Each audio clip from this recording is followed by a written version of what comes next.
Card 6 of swords ಬಂದಿದೆ. May be ತುಂಬ craze ಇರ್ಬೋದು ನಿಮಗೆ ಗೇಮ್ಸ್ ಬಗ್ಗೆ, ಆಟಗಳ ಬಗ್ಗೆ.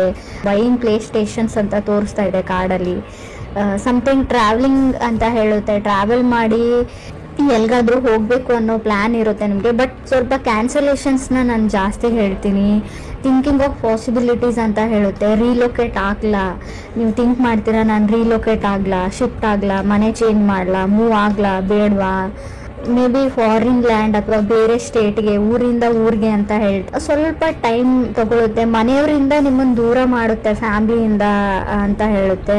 ಸೊ ಮೇಜರ್ ಇಂಡಿಕೇಶನ್ ಏನಂದರೆ ನೀವು ಯಾವ ಪ್ಲೇಸಲ್ಲಿ ಇದ್ದೀರಾ, ತುಂಬ ಜನ ಆ ಪ್ಲೇಸಲ್ಲಿ ಇರಲ್ಲ. ಸೊ ಲವ್ ಲೈಫ್ ರೀಡಿಂಗ್ ಇದೆ, ಬಟ್ 6 ಆಫ್ ಸಾರ್ಟ್ಸ್ ಇರೋದ್ರಿಂದ ಪ್ಲೇಸ್ ಚೇಂಜ್ ಆಗುತ್ತೆ ಅಂತ ಹೇಳ್ಬೋದು. ಸೊ ಏನೋ ರೀಇನ್ವೆಂಟ್ ಥರ ಆಗುತ್ತೆ. ನಿಮ್ಮ ಪಾರ್ಟ್ನರಿಂದ ನೀವು ದೂರ ಆಗ್ಬೋದು ಅಥವಾ ಅವ್ರ ಹತ್ರನೂ ಆಗ್ಬೋದು. ಕೆಲವರಿಗೆ ಚೇಂಜಿಂಗ್ ಆಫ್ ಪ್ಲೇಸ್ ಹೇಳುತ್ತೆ. 6 ಆಫ್ ಸಾರ್ಟ್ಸ್ ಅಂದರೆ ಏನೋ ಒಂದು ನಿಮಗೆ ಪಾರ್ಟ್ನರ್ ಮೇಲೆ ಒಂಥರ ಕಿರಿಕಿರಿ ಮಾಡ್ತಾರೆ, ಪದೇ ಪದೇ ಕಾಲ್ ಮಾಡಿ, ಪದೇ ಪದೇ ಮೆಸೇಜ್ ಮಾಡಿ, ಅದರ್ ಪರ್ಸನ್ ಅಂತ ಅನ್ನಿಸ್ಬೋದು. ಅಥವಾ ಅದರ್ ಪರ್ಸನ್ಗೆ ನೀವು ಆ ಥರ ಮಾಡ್ತೀರಾ ಅಂತ ಕೂಡ ಅನ್ಸ್ಬೋದು 6 ಆಫ್ ಸಾರ್ಟ್ಸ್ ಇರೋದ್ರಿಂದ. ಸೆಕೆಂಡ್ ಕಾರ್ಡ್ ನನಗೆ 5 ಆಫ್ ಪೆಂಟಿಕಲ್ಸ್ ಬಂದಿದೆ. ಮೇ ಬಿ ತುಂಬ ಇನ್ವೆಸ್ಟ್ ಮಾಡಿದ್ದೀರಾ ಟೈಮ್ ಆ್ಯಂಡ್ ಮನಿ ರಿಲೇಷನ್ಶಿಪ್ಗೆ ಅಂತ ಅನಿಸುತ್ತೆ ಕೆಲವರು. ಬಟ್ ನೀವು ಅಂದ್ಕೊಂಡಂಗೆ ಏನೂ ಆಗ್ತಾ ಇಲ್ಲ ಅಂತ ಕೂಡ ಅನ್ನಿಸ್ತಾ ಇದೆ. ಹಣ ಹೋಯಿತು, ಟೈಮ್ ಹೋಯಿತು, ತುಂಬ ಡೇಟ್ ಮಾಡಿದ್ದೀರಾ ಆ ಪರ್ಸನ್ನ. ಬಟ್ ಅಂಡರ್ಸ್ಟ್ಯಾಂಡಿಂಗ್ ಏನೂ ಬೆಳೆದೇ ಇಲ್ಲ, ಅವ್ರು ನನ್ನನ್ನು ಅರ್ಥನೇ ಮಾಡ್ಕೊಂಡಿಲ್ಲ. ಏನು ಹೀಗೆ ಆದರೆ ಹೇಗೆ ಮುಂದೆ ಫ್ಯೂಚರು, ಭವಿಷ್ಯ ಹೇಗೆ ಅಂತ ಥಾಟ್ಸ್ ಸ್ಟಾರ್ಟ್ ಆಗುತ್ತೆ ನಿಮಗೂ ಅಥವಾ ಅದರ್ ಪರ್ಸನ್ ಅಂದರೆ ನೀವು ಕನೆಕ್ಟ್ ಆಗಿರೋ ವ್ಯಕ್ತಿ. ಮೇ ಬಿ ನೀವು ಮದುವೆನೇ ಆಗಿರ್ಬೋದು ಅಥವಾ ರಿಲೇಷನ್ಶಿಪ್ಪಲ್ಲಿ ಇರ್ಬೋದು, ಕಮಿಟ್ ಆಗಿರ್ಬೋದು. Third card king of swords ಬಂದಿದೆ. ಕೆಲವರು ಕಿಂಗ್ ಆಫ್ ಸಾರ್ಟ್ಸ್ ಅಂದರೆ ಯಾವುದೋ ಒಬ್ಬ ವ್ಯಕ್ತಿನ ನಿಮ್ಮ ಲೈಫಿಂದ ಕಟ್ ಆಫ್ ಮಾಡ್ತೀರಾ ನೀವು. ಚೇಂಜ್ ಅಂತ ಹೇಳ್ತೀನಿ. ತುಂಬ ಕಾನ್ಫಿಡೆನ್ಸ್ ಇರುತ್ತೆ. ಮೇ ಬಿ ಕೆಲವ್ರಿಗೆ ಈ ಥರ ಹೇಳ್ತೀನಿ ಅಂತ ತಪ್ಪು ತಿಳ್ಕೊಬೇಡಿ. 5 ಇಯರ್ಸಿಂದ ಮದುವೆ ಆಗಿರೋರು ಕೂಡ ಸಪ್ರೇಟ್ ಆಗೋವಂಥ ಚಾನ್ಸಸ್ ಇದೆ. ಮದುವೆ 5 ಇಯರ್ಸ್ ಆದರೂ ಸಪ್ರೇಟ್ ಆಗ್ತೀರಾ, ಡಿವೋರ್ಸ್ಗೆ ಅಪ್ಲೈ ಮಾಡ್ತೀರಾ ಕೆಲವರು. ಪೇಷನ್ಸ್ ಇಸ್ ಎ ಕೈ. ಸ್ಪೀಚ್ ಬಗ್ಗೆ ಹೇಳ್ತೀನಿ ನಾವು. ನೀವು ಹೇಗೆ ಮಾತಾಡ್ತೀರಾ ಅದ್ರ ಬಗ್ಗೆ ಹುಷಾರಾಗಿರಿ. ಅಲ್ಲ ಏನಾದರೂ ಆಗಲಿ ನಾನು ದೂರ ಆಗೋಕ್ಕೂ ರೆಡಿ ಇದ್ದೀನಿ ಅನ್ನೋ ಹಾಗಿದ್ರೆ ಮಾತ್ರ ಜಗಳ ಮಾಡ್ಕೊಳ್ಳಿ. ಸಣ್ಣ ಪುಟ್ಟ ಜಗಳ ನಿಮ್ಮನ್ನು ಬೇರೆ ಮಾಡುತ್ತೆ. ಆದಷ್ಟು ಮಾತಾಡದೆ ಇದ್ಬಿಡಿ ಅಂತ ನಾನು ಹೇಳ್ತೀನಿ. ಫೋರ್ತ್ ಕಾರ್ಡ್ ನನಗೆ 9 ಆಫ್ ಸಾರ್ಟ್ಸ್ ಬಂದಿದೆ. ಆಂಗ್ಸೈಟಿ, ತುಂಬ ಆತಂಕ, ಸ್ಟ್ರೆಸ್ಸು, ಡಿಪ್ರೆಷನ್ಗೆ ಹೋಗ್ಬೋದು ನೀವು 9 ಆಫ್ ಸಾರ್ಟ್ಸ್ ಅಂದರೆ. ಆಲ್ಮೋಸ್ಟ್ ಕೆಲವ್ರದ್ದು ಸಪ್ರೇಷನ್ ಲೆವೆಲಿಗೆ ಬಂದು 9 ಆಫ್ ಸಾರ್ಟ್ಸು ಕೆಲವ್ರದ್ದು ಭಯ ಆಗೋಕ್ಕೆ ಶುರುವಾಗ್ಬಿಡುತ್ತೆ. ನಾನು ಯಾಕೆ ಇಷ್ಟು ಚಿಕ್ಕ ವಿಷಯಕ್ಕೆ ಜಗಳ ತಗೊಂಡೆ, ನಾನು ದೂರ ಆಗ್ತಾ ಇದ್ದೀನಿ ಅಂತ. ಸೊ ನಾನು ಮುಂಚೆನೇ ಇಂಡಿಕೇಶನ್ ಕೊಡ್ತಾ ಇದ್ದೀನಿ, ಸುಮ್ಮನಿದ್ದು ಬಿಡಿ. ಫಿಫ್ತ್ ಕಾರ್ಡ್ ನನಗೆ 7 ಆಫ್ ಕಪ್ಸ್ ಬಂದಿದೆ. ಸೊ ನಿಮಗೆ ಯಾರೋ ಮೋಸ ಮಾಡ್ತಾ ಇದ್ದಾರೆ. 7 ಆಫ್ ಕಪ್ಸ್ ಮೀನ್ಸ್ ನೀವು ಕನೆಕ್ಟ್ ಆಗಿರೋ ವ್ಯಕ್ತಿ ಚೀಟ್ ಮಾಡ್ತಾ ಇದ್ದಾರೆ ಅಂತ ಅರ್ಥ ಆಗುತ್ತೆ. ಮೋಸ ಮಾಡ್ತಾ ಇದ್ದಾರೆ ನಿಮಗೆ ಅಂತ ಕೂಡ ಕಾರ್ಡ್ ಹೇಳ್ತಾ ಇದೆ. ಅಬ್ಸರ್ವ್ ಮಾಡಿ, ಹುಷಾರಾಗಿರಿ. ಅವ್ರು ಬಣ್ಣದ ಮಾತಿಗೆ ಮಳ್ಳಾಗಬೇಡಿ ಅಂತ ಹೇಳ್ತೀನಿ. ಈ ರಿಲೇಷನ್ಶಿಪ್ಗೆ ನಿಮಗೆ ರಿಲೇಟಿವ್ಸ್ ಕಡೆಯಿಂದನೂ ಬರ್ಬೋದು, ಮದುವೆ ಫಿಕ್ಸ್ ಆಗೋ ಲೆವೆಲಿಗೆ ಇರ್ಬೋದು, ಆಲ್ರೆಡಿ ಎಂಗೇಜ್ಮೆಂಟ್ ಆಗಿರ್ಬೋದು. ಬಟ್ ಅವ್ರು ಹೇಳಿರೋದೆಲ್ಲ ಸುಳ್ಳು ಕಾರ್ಡ್ ಹೇಳ್ತಾ ಇದೆ. ಎಲ್ರಿಗೂ ಅನ್ವಯಿಸುತ್ತೋ ಇಲ್ವೋ ಗೊತ್ತಿಲ್ಲ, ಬಟ್ ಕೆಲವರಿಗೆ ಖಂಡಿತವಾಗ್ಲೂ. 6th ಕಾರ್ಡ್ ನನಗೆ ಪೇಜ್ ಆಫ್ ಸಾರ್ಟ್ಸ್ ಬಂದಿದೆ. 7th ಕಾರ್ಡ್ 7 ಆಫ್ ಪೆಂಟಿಕಲ್ಸ್ ಬಂದಿದೆ. ನೀವು ತುಂಬ ಟ್ರೈ ಮಾಡಿದ್ದೀರಾ, ಯುವರ್ ಬೆಸ್ಟ್ ವೇಟ್ ಮಾಡಿದ್ದೀರಾ, ಎಲ್ಲ ಮಾಡಿದ್ದೀರಾ. ಬಟ್ ಕಂಟ್ರೋಲ್ ಮಾಡೋಕ್ಕಾಗ್ತಾ ಇಲ್ಲ ನಿಮಗೆ. ಯಾರನ್ನು ಚೂಸ್ ಮಾಡಲಿ ಅಥವಾ ಯಾರನ್ನು ಬಿಡಲಿ ಅನ್ನೋ ಲೆವೆಲಿಗೆ. ಆ ರಿಲೇಷನ್ಶಿಪ್ಪಲ್ಲಿ ಇರೋಕ್ಕೂ ನೀವು ತುಂಬ ಟ್ರೈ ಮಾಡಿದ್ರಿ. ಮದುವೆ ಆಗಿ ತುಂಬ ವರ್ಷ ಆಯಿತು, ಇವಾಗ ಬಿಡೋಕ್ಕೂ ಆಗಲ್ಲ. ಗೌರವ, ಮಾನ, ಮರ್ಯಾದೆ ಪ್ರಶ್ನೆ ಎಲ್ಲ ಯೋಚನೆ ಮಾಡಿದ್ರಿ. ಬಟ್ ಕಡೆಗೆ ಬೇರೆ ದಾರಿ ಇಲ್ಲ ಅಂತ ಕೆಲವ್ರಿಗೆ ಅನಿಸಿರ್ಬೋದು. ಸಪ್ರೇಟು ಆಗ್ತಾ ಇದ್ದೀರಾ ಕೆಲವರು ಅಂತ ಹೇಳ್ತಾ ಇದೆ.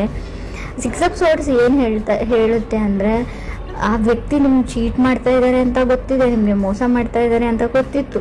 ಬಟ್ ಆದರೂ ಇಷ್ಟು ವರ್ಷಗಳ ಕಾಲ ಇದ್ರಿ, ಬಟ್ ಇನ್ನು ಮುಂದೆ ಆಗ್ತಾ ಇಲ್ಲ. ಸೊ ನೀವೆಷ್ಟು ಪ್ರಯತ್ನ ಪಡಬೇಕು ಅಷ್ಟು ಪಟ್ಟಿದ್ದಾಗಿದೆ. ಸೊ ಅದ್ರ ಬಗ್ಗೆ ಗಿಲ್ಟಿ ಫೀಲ್ ಮಾಡ್ಕೊಳ್ಬೇಡಿ ಅಂತಲೇ ನಾನು ಹೇಳ್ತೀನಿ. ಸೊ ಲೆಟ್ ಗೋ ಮಾಡಿ, ಮೂವ್ ಆನ್ ಆಗಿ, ನಿಮ್ಮ ಲೈಫಿಗೆ ಏನು ಬೇಕೋ ಅದನ್ನು ನೀವು ಮಾಡ್ಕೊಳ್ಳಿ ಅಂತಲೇ ಕಾರ್ಡ್ ಹೇಳ್ತಾ ಇದೆ. ಸೊ 8th ಕಾರ್ಡ್ ನನಗೆ 4 ಆಫ್ ಕಪ್ಸ್ ಬಂದಿದೆ. 4 ಆಫ್ ಕಪ್ಸ್ ಅಂದರೆ ನಿಮಗೆ ಮಲ್ಟಿಪಲ್ ಆಪ್ಷನ್ಸ್ ಬರುತ್ತೆ ಖಂಡಿತವಾಗ್ಲೂ. ಸೊ ಕೇರ್ಫುಲ್ಲಾಗಿ ಅದರಲ್ಲಿ ನೀವು ಚೂಸ್ ಮಾಡ್ಕೊಳ್ಬೇಕಾಗುತ್ತೆ. ಇದು ನಿಮ್ಮ ಲೈಫ್ ಪ್ರಶ್ನೆ. ಸೊ ಮದುವೆಗೆ ರೆಡಿ ಮಾಡ್ಕೊಳ್ತಾ ಇದ್ದೀರಾ ಅಂತಲೂ ಗೊತ್ತು, ಸೆಟ್ಲ್ ಆಗಬೇಕು ಅಂತ ಡಿಸೈಡ್ ಮಾಡಿದ್ದೀರಾ ಪ್ಯೂರು.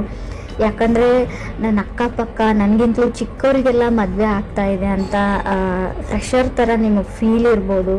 ಸೊ ಅದಕ್ಕೋಸ್ಕರ ನೀವು ಈ ಡಿಸಿಷನ್ನು ತಗೊಂಡಿರ್ಬೋದು, ಬಟ್ ಮನೆಯವ್ರನ್ನೇ ನಂಬಿ ಹೋಗ್ತೀನಿ ಅನ್ನೋದು ಕೂಡ ತಪ್ಪು, ಅಥವಾ ನೀವು ನನ್ನ ನಂಬಿಕೆ ಮೇಲೆ ಹೋಗ್ತೀನಿ ಅನ್ನೋದು ಕೂಡ ತಪ್ಪು.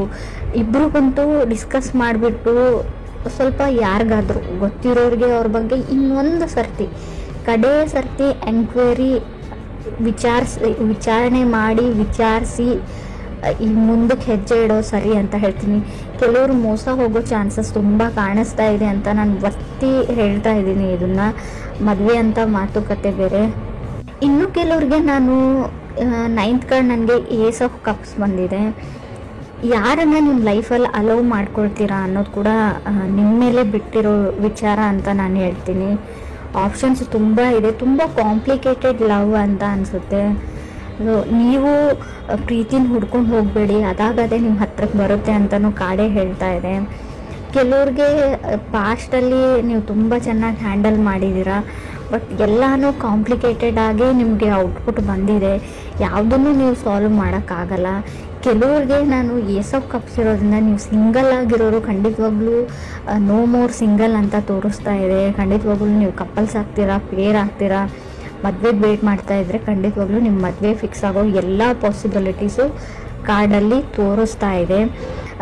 ಏನು ಅಂದರೆ ಮೇ ಬಿ ನೀವು ಸ್ಟೂಡೆಂಟ್ಸ್ ಇದ್ದರೆ ನಿಮ್ಮ ಫ್ಯಾಮ್ಲಿಯಿಂದ ದೂರ ಹೋಗಿ ಹೈಯರ್ ಎಜುಕೇಷನ್ನ ಮಾಡ್ಬೋದು, ಬಟ್ ನಿಮ್ಮ ಪ್ರೀತಿ ಪಾತ್ರನ, ನಾನು ಲವ್ ಅಂದರೆ ರಿಲೇಷನ್ಶಿಪ್ ಅಂದರೆ ಹುಡುಗ ಹುಡುಗಿ ಅಥವಾ ಹೆಣ್ಣು ಗಂಡು ಮಧ್ಯೆನೇ ಇರುತ್ತೆ ಅಂತ ಹೇಳಲ್ಲ.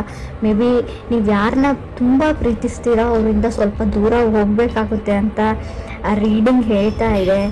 ರೀಲೋಕೇಟ್ ಆಗ್ಬೋದು ನೀವು ಅಂತ. ಸೊ ಕೆಲವ್ರಿಗೆ ಬೇಸಿಕಲಿ ರಿಲೇಷನ್ಶಿಪ್ಪಲ್ಲಿ ತುಂಬ ಬೇಗ ಬೀಳುವಂಥ ಚಾನ್ಸಸ್ ಇದೆ. ಫಾಲಿನ್ ಇನ್ ಲವ್ ಅಂತ ಕೂಡ 7 ಆಫ್ ಕಪ್ಸ್ ಇರೋದ್ರಿಂದ, ಅದು 5th ಪ್ಲೇಸಲ್ಲಿ ಸೆವೆಂತ್ ಕಾರ್ಡ್ ಬಂದರೆ, 7 ಆಫ್ ಕಪ್ಸ್ ಬಂದರೆ, ನಾವು ಪೇಜ್ ಆಫ್ ಸಾರ್ಟ್ಸ್ ಮಧ್ಯೆ ಬಂದರೆ ಖಂಡಿತವಾಗ್ಲೂ ಅಷ್ಟೇ ಬೇಗ ಬ್ರೇಕಪ್ ಮಾಡ್ಕೊಳ್ಳೋವಂಥ ಚಾನ್ಸಸ್ ಇದೆ. ಸೊ ನಿಧಾನವೇ ಪ್ರಧಾನ ಅಂತ ಹೇಳ್ತೀವಿ. ತಾಳ್ಮೆ ತುಂಬ ಇಂಪಾರ್ಟೆಂಟು. ಇನ್ನೂ ಕೆಲವ್ರಿಗೆ ನೀವು ಮ್ಯಾರಿಡ್ ಇರ್ಬೋದು ಅಥವಾ ರಿಲೇಷನ್ಶಿಪ್ಪಲ್ಲಿ ಇರ್ಬೋದು, ಏನೂ ಸಣ್ಣ ಪುಟ್ಟ ವಿಷಯಕ್ಕೆ ಜಗಳ ಬರುತ್ತೆ ನಿಮ್ಮ ಮಧ್ಯೆ. ಮುಂಚೆ ಬರ್ತಾಯಿತ್ತು, ಹಾಗೆ ಪ್ಯಾಚಪ್ ಆಗ್ತಾಯಿತ್ತು ಅಂದರೆ ಇನ್ನು ಮುಂದೆ ಪ್ಯಾಚಪ್ ಆಗೋ ಚಾನ್ಸಸ್ ಇಲ್ಲದೆ ಇರೋದ್ರಿಂದ ಜಗಳ ಮಾಡಿಕೊಂಡ್ರೂ ಸುಮ್ಮನೆ ಇರೋದು ಒಳ್ಳೆಯದು. ನಿಮಗೆ ಸ್ಪೆಷಲಿ ಹೇಳ್ತಾ ಇದ್ದೀನಿ, ನೀವು ಸುಮ್ಮನೆ ಇರೋದ್ರಿಂದ ನಿಮ್ಮ ರಿಲೇಷನ್ಶಿಪ್ ಉಳ್ಕೊಳ್ಳುತ್ತೆ. ಯಾವುದೇ ರಿಸ್ಕನ್ನು ಕೂಡ ತಗೊಳ್ಳದೇ ಇರೋದು ಬೆಟ್ರು. ನಾನೇನೋ ಹೇಳಬೇಕು ಯಾರಿಗೂ, ನಿಮ್ಮ ಬಾಸ್ ಇರಲಿ, ನಿಮ್ಮ ಮನೆಯವ್ರಿರಲಿ, ಅಥವಾ ನಿಮ್ಮ ತಂದೆ ತಾಯಿ ಇರಲಿ, ಅಥವಾ ನೀವು ಪ್ರೀತಿಸಿದ ವ್ಯಕ್ತಿನೇ ಇರಲಿ, ಸೊ ಅವ್ರಿಗೂ ಕೂಡ ನೀವು ಯಾವಾಗಲೂ ಅದೇ ಮಾತು ಹೇಳ್ತಾ ಇರ್ತೀರ, ಬಟ್ ಆ ಮಾತು ಮುಂಚೆ ಹರ್ಟ್ ಆಗಿರಲ್ಲ. ಬಟ್ ಇವಾಗ ನೀವೇನಾದರೂ ಹೇಳಿದರೆ ಅದೇ ಮಾತು ತುಂಬ ದೊಡ್ಡ ಮಟ್ಟದ ಗಾಯ ಮಾಡುತ್ತೆ ಅವ್ರಿಗೆ. ಇದರಿಂದ ಎಲ್ಲನೂ ನೀವು ಕಟ್ಟಿರೋ ಏನು ಹೇಳ್ತೀರ, ಇಲ್ಲಿವರೆಗೂ ಕಟ್ಕೊಂಡು ಬಂದಿರೋ ಸಂಪಾದಿಸಿದಂಥ ರಿಲೇಷನ್ಶಿಪ್ಪು, ಬಾಂಧವ್ಯ ಎಲ್ಲನೂ ಮುರಿದೋಗೋವಂಥ ಚಾನ್ಸಸ್ ಇದೆ. ರೀಡಿಂಗ್ ನೆಗೆಟಿವ್ ಅಂತ ಅಂದ್ಕೊಳ್ಬೇಡಿ, ತುಂಬ ಪಾಸಿಟಿವ್ನೆಸ್ ಇದೆ ಇಲ್ಲಿ. ಮದುವೆ ಆಗುತ್ತೆ, ಮದುವೆ ಫಿಕ್ಸ್ ಆಗುತ್ತೆ, ರಿಲೇಷನ್ಶಿಪ್ಪಲ್ಲಿ ಇರ್ತೀರಾ, ಫಾರಿನ್ ಲ್ಯಾಂಡಿಗೆ ಹೋಗೋ ಎಲ್ಲ ಚಾನ್ಸಸ್ ಇದೆ, ರಿಲೊಕೇಶನ್ ಇದೆ, ಹೈಯರ್ ಸ್ಟಡೀಸ್ ಇದೆ. ಕೆಲವ್ರಿಗೆ ನೀವು ಪ್ರೀತಿಸಿದ ವ್ಯಕ್ತಿನೂ ನಿಮ್ಗೆ ಸಿಗ್ತಾರೆ, ಬಟ್ ನಿಮ್ಮ ಮಾತಿನ ಬಗ್ಗೆ ಅಷ್ಟೇ ನೀವು ಗಮನ ಇರಬೇಕು. ಜಗಳ ಮಾಡ್ಕೊಳ್ಬಾರ್ದು ಅಷ್ಟೇ. ಕೆಲವ್ರು ಖಂಡಿತ ಜಗಳ ಆಗುತ್ತೆ, ಅವಾಗ ನಿಮ್ಗೆ ಆತಂಕ ಆಗುತ್ತೆ, ಸ್ಟ್ರೆಸ್ ಆಗುತ್ತೆ, ಬಟ್ ಅದು ಕಾನ್ಸಿಕ್ವೆನ್ಸಸ್ ಅಂತ ಹೇಳ್ತೀವಿ. ಮಾಡ್ಕೊಂಡಿರೋ ತಪ್ಪಿಗೆ ಅದನ್ನೆಲ್ಲ ನಾವು ಅನುಭವಿಸ್ಬೇಕು. ಏನೇ ಬರಲಿ ಅದನ್ನು ಹೆದರಿಸ್ತೀನಿ ಅನ್ನೋ ಕಾನ್ಫಿಡೆನ್ಸ್ ಇರಲಿ. ಎಲ್ಲೂ ಕುಸ್ತೋಗ್ಬೇಡಿ ಅಂತ ನಾನು ಹೇಳ್ತೀನಿ. ಆಗೋಗಿದೆ. ಸೊ ಅದನ್ನು ಆದಷ್ಟು ಸರಿ ಮಾಡೋಕ್ಕಾಗ್ತಾ ಇದೆ, ಸರಿ ಮಾಡ್ಕೊಳ್ಳಿ. ಇಲ್ಲ ನಮ್ಗೆ ಇಷ್ಟ ಇಲ್ಲ ಸರಿ ಮಾಡ್ಕೊಳ್ಳೋದಂದರೆ ಬಿಟ್ಬಿಡಿ. ಹಳೆದ್ರ ಬಗ್ಗೆ ಯೋಚನೆ ಮಾಡಬೇಡಿ, ಫ್ಯೂಚರ್ ಬಗ್ಗೆ ಥಿಂಕ್ ಮಾಡಿ, ಲೆಟ್ ಗೋ ಮಾಡಿ, ಮುಂದೆ ಹೋಗಿ ಅಂತ ಬೇಸಿಕಲಿ ಕಾರ್ಡ್ಸ್ ಹೇಳ್ತಾ ಇದೆ. ಸಿಂಗಲ್ಸ್ ಇರೋರ್ಗೂ ಅಷ್ಟೇ, ಖಂಡಿತವಾಗ್ಲೂ ನಿಮ್ಮ ಲೈಫಲ್ಲಿ ಹೊಸ ವ್ಯಕ್ತಿ ಬರೋ ಚಾನ್ಸಸ್ ಪೇಜ್ ಆಫ್ ಸಾರ್ಟ್ಸ್ ಇರೋದ್ರಿಂದ ಕ್ಲಿಯರ್ಲಿ ಗೊತ್ತಾಗ್ತಾ ಇದೆ. ಸೊ ಕೆಲವ್ರು ನಿಮಗೆ ಮೋಸ ಮಾಡ್ಬೋದು. ಸೊ ಅದರಿಂದ ಕೂಡ ಹುಷಾರಾಗಿರಿ ಅಂತ ಹೇಳ್ತೀನಿ.